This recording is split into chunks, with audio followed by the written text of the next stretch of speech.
Good morning, everybody. Who's up for a challenge?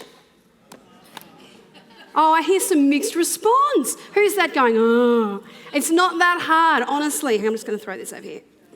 Seriously, anybody can do it. All you have to do is see how long you can hold your breath. Like this.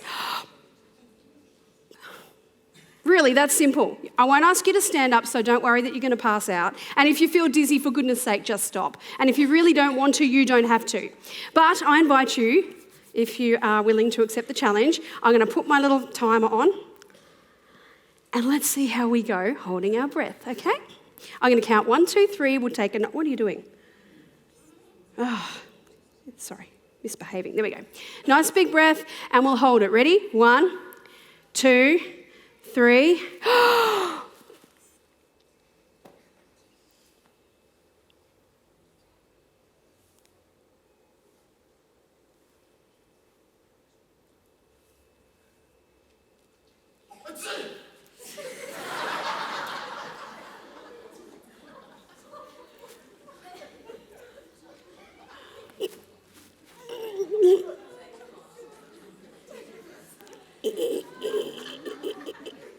Oh, man, okay, I've got to stop there. That's 30 seconds. Anyone still going? Oh, look at all you amazing people. Oh, 40 seconds. Who's still going? Oh, look, I know you are over there with your lung capacity. Gosh, 45. Do we dare try for... Oh, my goodness. No, just stop already, okay? I'm worried. I really am getting worried you're going to pass out. Okay, let me just turn this off. Who made at least 10 seconds? Until somebody sneezed and made us laugh. Who made at least 20? Who made 30? 40? Anyone still going after that? Yeah, we won't ask all those singers with their lung capacity. Oh. Well, if you don't know me, my name's Louise, and it's my pleasure to share with you as we continue our upside-down journey through 2 Corinthians. 2 Corinthians is a letter that was written by the Apostle Paul to the early church in Corinth. And we've called this series Upside Down because Paul was teaching the Corinthians that there's so many things about the kingdom of God that are upside down from the way the world works. The world would say one thing, but God says something else. And Paul was helping the Corinthians understand how they could flip their understanding. So we heard in week 1 about flipping from broken to whole. In week 2, from about being separated to being reconciled. Last week, Donna shared with us how giving, rather than being a burden, can be flipped to a privilege. And today we're continuing, as has already been said, by looking at generosity. Oh, hang on, that's the first one. There we go. Absorbed, flipping to generous. Quick poll, who thinks generosity is a good thing? Excellent. Who thinks they would like to be a more generous person? Great. Still a pretty good response. Who thinks generosity is a win-win situation? That it is good for you and the person you give to? Great. You know what? As I researched this week, I discovered that the world thinks generosity is pretty important too. It's not just the church that talks about being generous. In fact, society in general, the world of psychology, the world of business, the world of science are all getting in on this. I discovered a website from the University of Notre Dame where they are doing a massive project called The Science of Generosity. Go figure.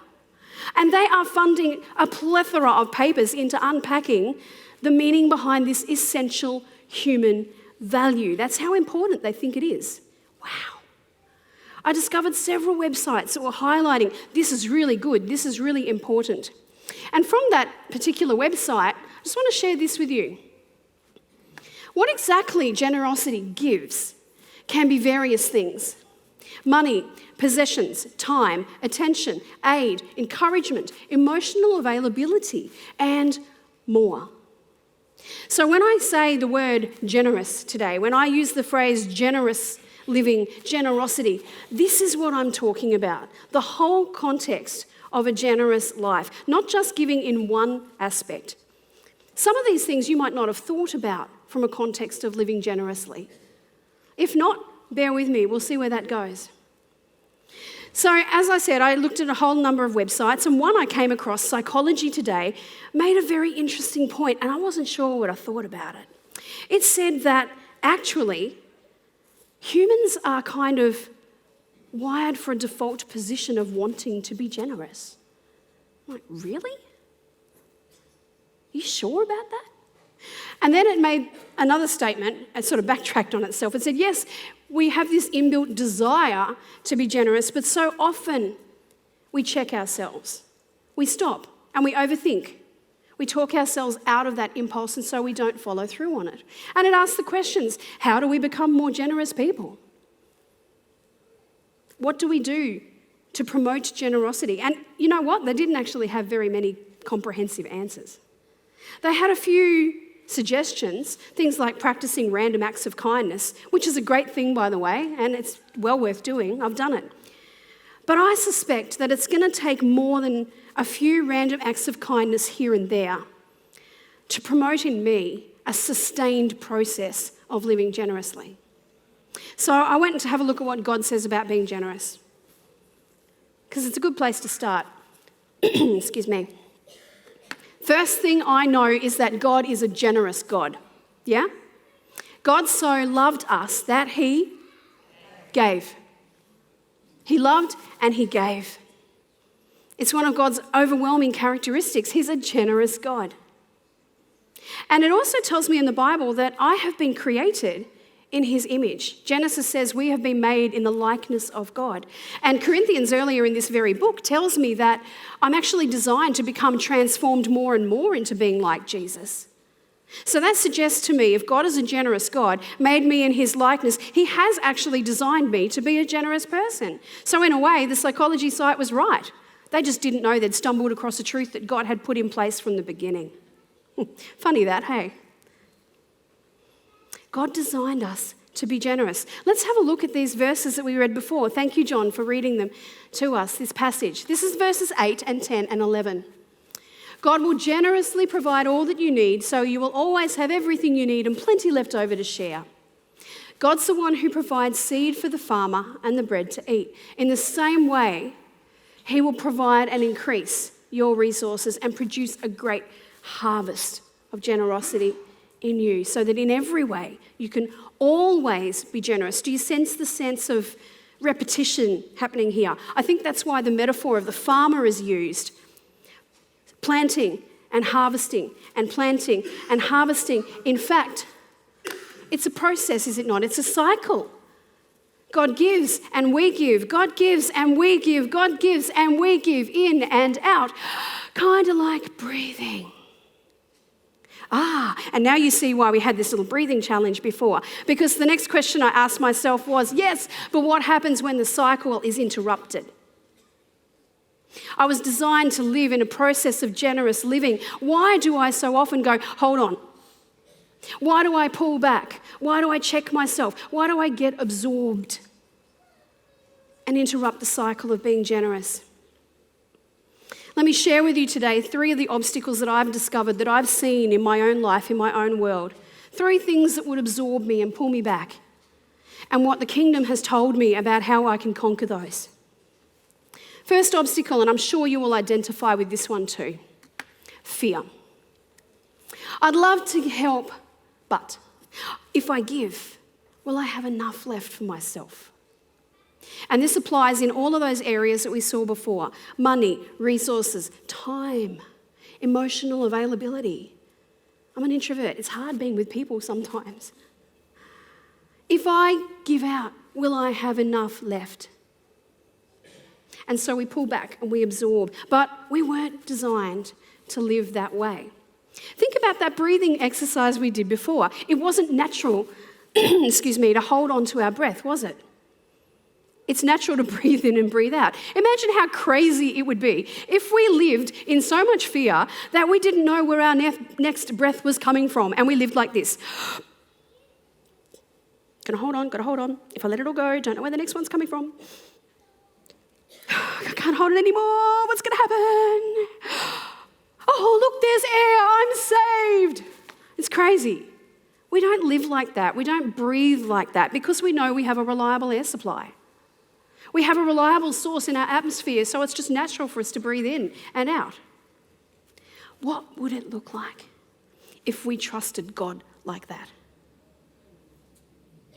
What would it look like if we thought God was as reliable as the air we breathed? Haven't we been singing about it already today?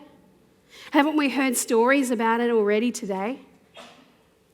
This is what the kingdom has to say about this.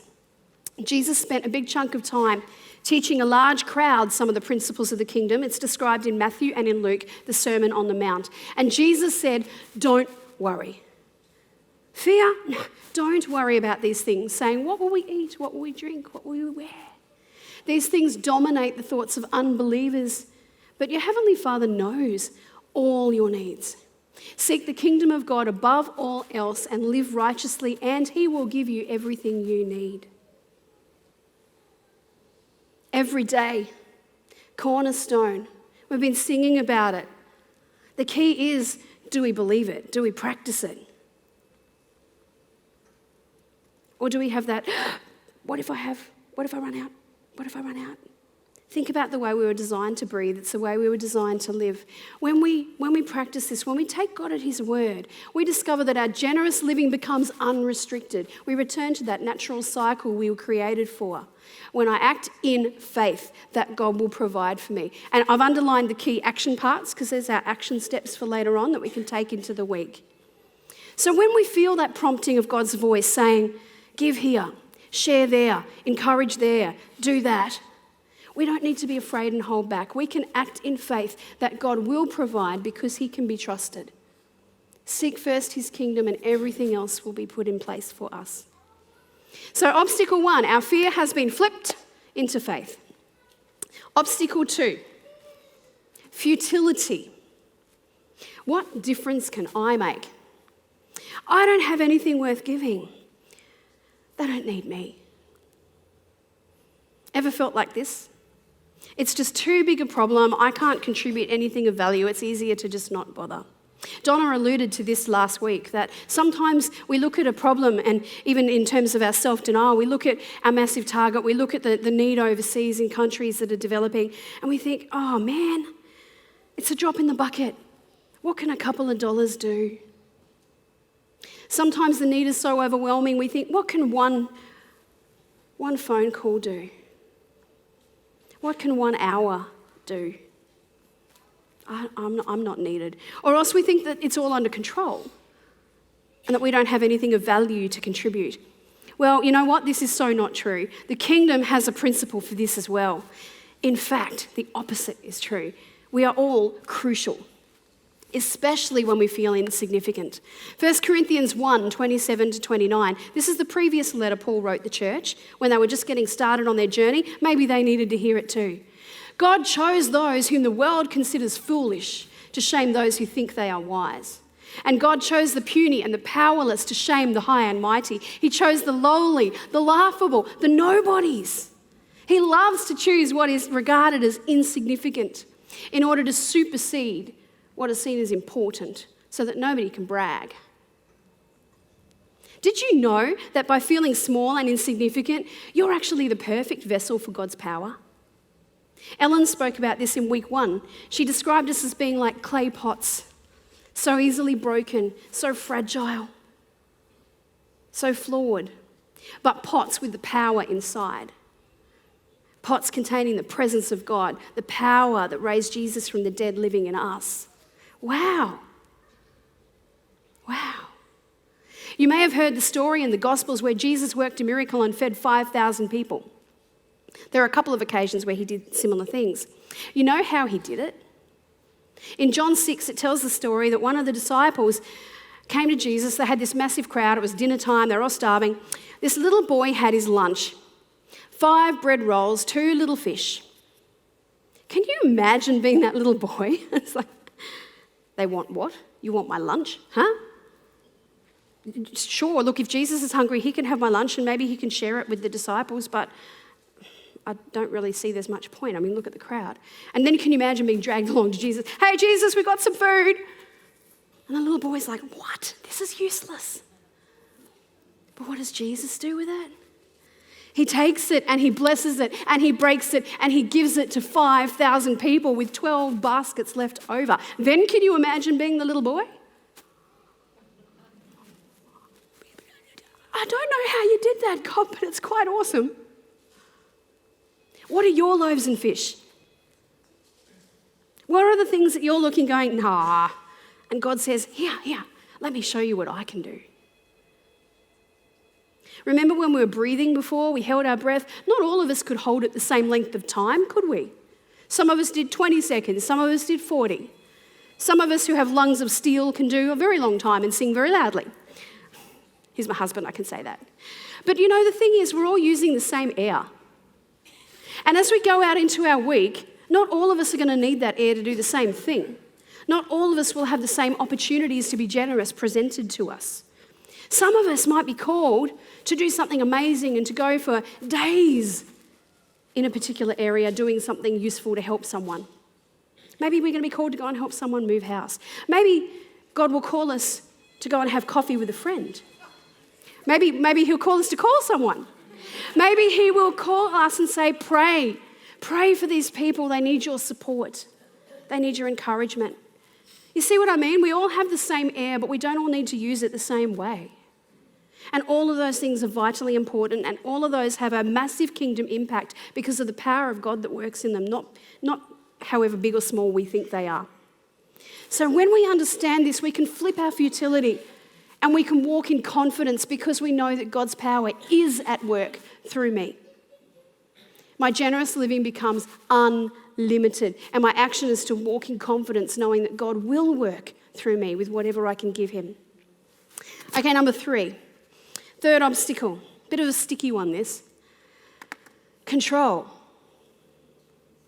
Have you ever had these thoughts and feelings? You feel God prompt you to respond in generosity.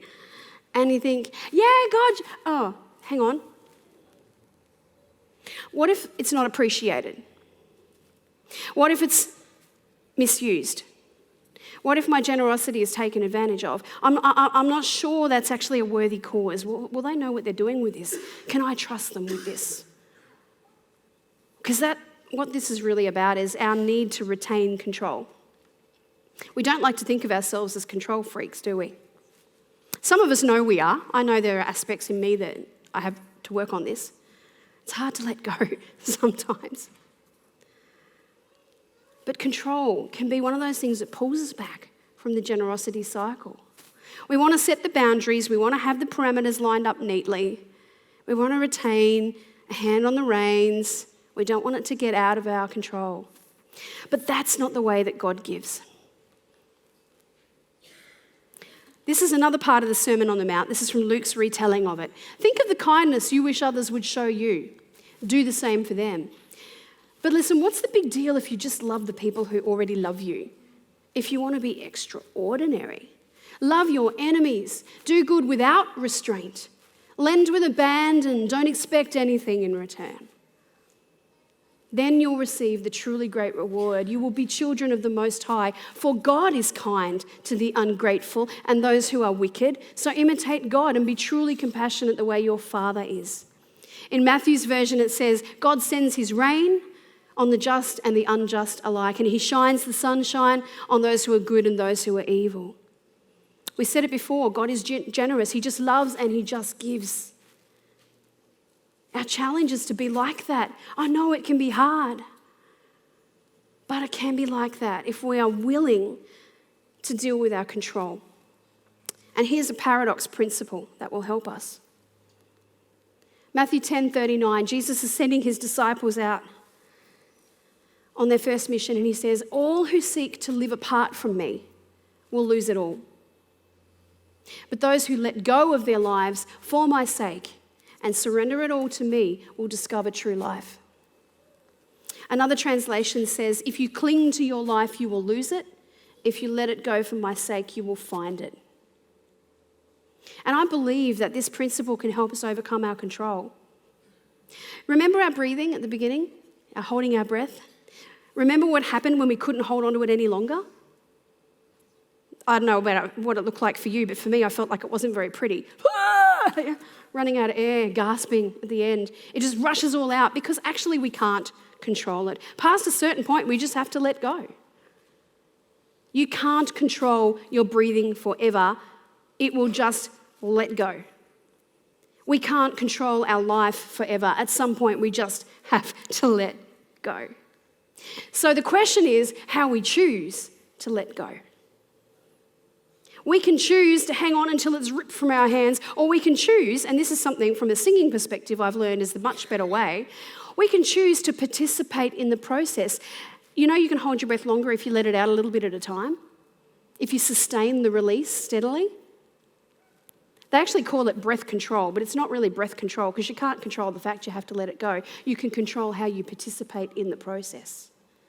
And I believe that's what God wants us to learn, that we have to let go anyway. Let's contribute in the process. Let's participate with him and surrender. Give it into his hands and watch what he will do with it. My generous living becomes unconditional when I live in surrender to God's authority. When I let God be the one to set the parameters of how my gift will be used. When I trust God will ensure that it's worked out somehow for his kingdom. When I don't know if it's going to be worked out okay, I just give it to him and I trust him. Because it's in his hands then. And again, it's an active principle, it's a verb. We live in surrender to God's authority. So do you want that cycle of being a generous person? This is the cycle that I want to practice. I don't want to hold back. I don't want to be absorbed. I don't want to find myself going, yeah, sure, God, I'll respond. Oh, hang on. And pulling back because I'm afraid. I want to flip that into faith. I don't want to pull back feeling, oh, God, I haven't got anything to offer. Look, I hear you calling me, but no. No, I'm going to flip that futility with the confidence that God's power is greater. And I don't want to hold back feeling that I need to control every last aspect. Instead, I can surrender it to God and let him do what he wants with it. And I can live in confidence that he's in charge. That he is Lord of all, as we were singing about a few moments ago. So what do you need to do with this cycle today? Where is God stirring your heart? Perhaps you can identify one of these obstacles. I'm going to ask the team to come and join me. Perhaps you've identified that there's an obstacle somewhere for you, fear or futility or control, and you want to flip that. You want to get past that and resume this natural cycle of generous living that we were designed for. Our purpose was to be like this, was to be fulfilled by being like this. Perhaps you've been encouraged by the thought that it's not just about the practical stuff, the resources, the money. Maybe it's time. Maybe you have no trouble being generous with money, but time is an issue. Maybe it's the other way around. Maybe you've never thought about how you can be generous with encouragement, with support, with emotional availability, with something else. Maybe you've never thought about this at all. The team's going to lead us in a beautiful song called Blessed Assurance. And as we do, they're going to sing it for us. Sorry, we're just going to leave this one up for a moment if we can, Andrew. The team is going to sing the first verse and the chorus. And I invite us to listen and to respond. As they sing to us, this is the cycle that we want to think about practicing. Act in faith because God will provide. Walk in confidence because God can use me. Live in surrender because God is in charge. That's our cycle. So I invite you to stand and close your eyes. So stand, please join me, stand. Close your eyes and think about your breathing as the team sings to us. Breathe in, breathe out. Think about where you need to speak to God about how this cycle works in your life.